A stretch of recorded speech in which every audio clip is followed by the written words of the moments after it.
Minister, as you know, the core problem with the operation of HAP, certainly in the Dublin region, is the great reluctance of families to take up the housing assistance payment because of the insecurity of the tenure, the 3-year tenure. And given that they're very often families that had been in private rented accommodation with RS, Minister, had then been effectively evicted, became homeless, and like numerous people I represent might have been homeless for perhaps a year, 2 years, and now you want to put them back again into insecure accommodation. So can you report on the working of the HAP implementation group in Dublin, whether you've met them and what kind of numbers we have here? And isn't your whole plan of relying on the private sector in relation to this area completely misconceived? Minister, 2 minutes.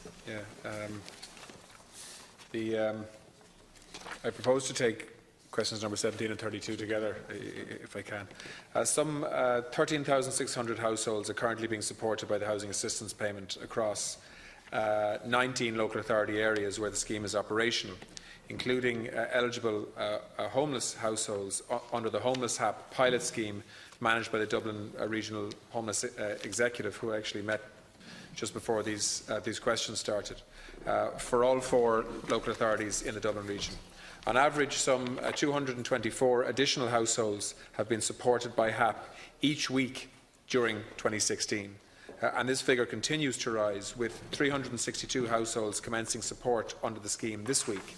HAP will be rolled out in 9 more local authority areas before the end of 2016, with the remaining 3 Dublin authorities coming on stream towards the end of the first quarter of next year.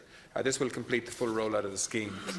The phased nature of the HAP rollout has allowed for significant learning in the operation of the scheme. In this way, new HAP authorities have benefited from the experience of those authorities where the scheme has been operational longest. The HAP practitioners group, which is made up of local authority staff and was established following a review of HAP governance structures early this year, meets regularly to discuss issues or opportunities they see to improve the operation of the scheme. My department continues to work with key stakeholders like the HAP practitioners group, who are also represented at the HAP project board, to ensure that the scheme's operation is as effective as possible. In relation to HAP and social housing waiting lists, local authorities have been directed that HAP recipients who applied to go on the transfer list should get full credit for the time they spent on the waiting list, and be placed on a transfer list with no less favourable terms than if they had remained on the waiting list. In practice, housing authorities inform HAP recipients in writing of their entitlements to apply to go on the transfer list when they are approved for HAP. As of mid-September 2016, over 160 households have transferred from the scheme to other forms of social housing support. In general, I am very satisfied with how the HAP scheme is operating, and I consider it to be a key vehicle for meeting housing need, particularly in the immediate term, and fulfilling the ambitions of the Rebuilding Ireland plan. Deputy Broughan. Satisfied, Minister. I mean, I regularly get letters for people I've been representing where they're told, I'm pleased to confirm from Dublin City Council that this household is eligible for HAP. Please contact place finders. But people go out there and try to get accommodation under it and fail to do so. And the place finders service, which has been established by DCC, doesn't seem to directly interact with landlords vigorously for people who want to become tenants. But the reality is, you just mentioned there, people go off the housing list, go onto a transfer list. So you come across households, and now, Minister, on your watch, we passed the 1,000 figure, or just passing it. 1,000 households are homeless this very minute, and you are the Minister for Housing, and it's rising. The numbers are rising week after week, day after day. You told us 6-7 months ago, when you took up this job, you'd act vigorously to deal with it, to sort it out. It's not been sorted, and we still have so many children who are homeless, so many families who are homeless. And as you know, the problem about HAP is people don't want to go. Maybe after 10 years in private rented, a number of years in homeless, you want them to go back into insecure accommodation, and you want them to go off the housing list. It's just a ridiculous situation, Minister, and in the Dublin region, you haven't got a solution. Minister. I'm not sure what you're proposing. Are you suggesting that we'd be in a better situation if we didn't have HAP? We've had no. Let me answer now. Deputy, please, Minister. Yeah, we are building houses. Let me answer your question. Deputy, take a seat, please. That's exactly. Deputy, take a seat, please. No more. Go out and build the houses, which in many parts of the city I'm proud to represent. Families happily live in. He's the responsible minister. Well, I'm glad. I'm glad we have. Listen to the chair. If you're not going to listen to the minister, listen to the chair, please, Deputy. Please. Well, I'm glad. Now resume your seat. I'm glad we have you on the record now, Deputy, as saying no more rapid build. So you don't want us. You don't want Minister, us to will you deliver. address the chair, please, not the Deputy directly? Please address the chair. They're not timber-framed houses. Deputy, I'm going to move on to the next question. If you don't resume your seat now, I'll move on to the next question.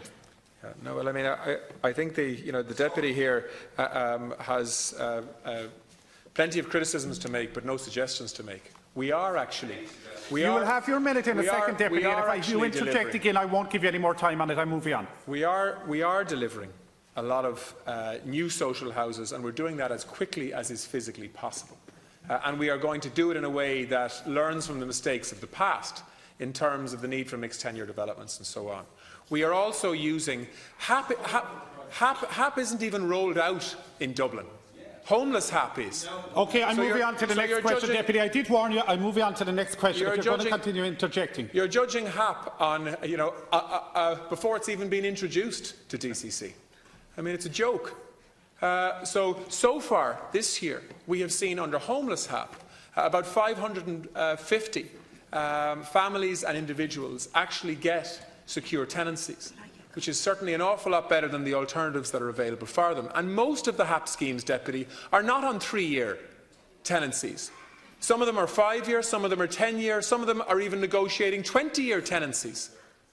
So with respect, you should do your homework.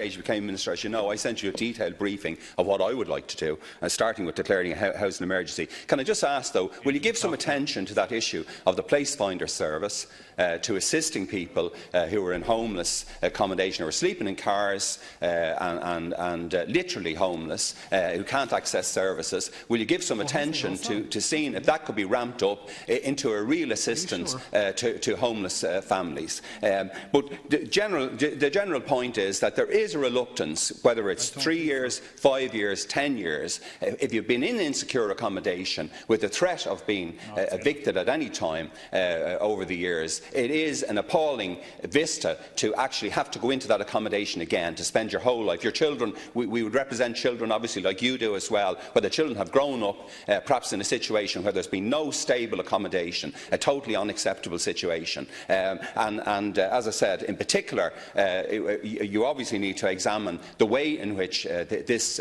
scheme, it's not fit for purpose, it's not delivering, it's not solving the problem, as I said, we have this very day with those 1,000 families. And thank you, Deputy. The Minister to respond. Well, first of all, can I say the comments in relation to place finders, I'll take them on board. I'll take that on board. But can I say that HAP has not been rolled out in Dublin City Council area yet.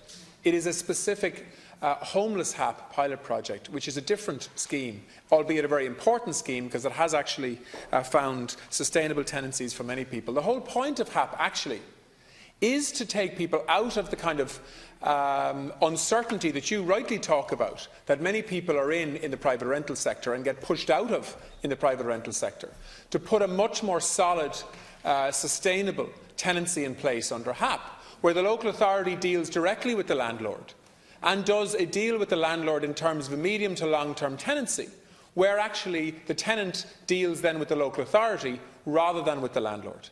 And that is the whole purpose of trying to switch people from rent supplement, for example, onto HAP, to try and get much more certainty and to try and ensure that we're enforcing standards, because HAP tenancies and HAP facilities get inspected by my department before they're approved. Okay. So HAP isn't perfect, but it's a big step in the right direction. I'm moving on to question 18 in the name of Deputy John Brady and Deputy Martin Kinney. Take each of 30 seconds, Deputy Kinney.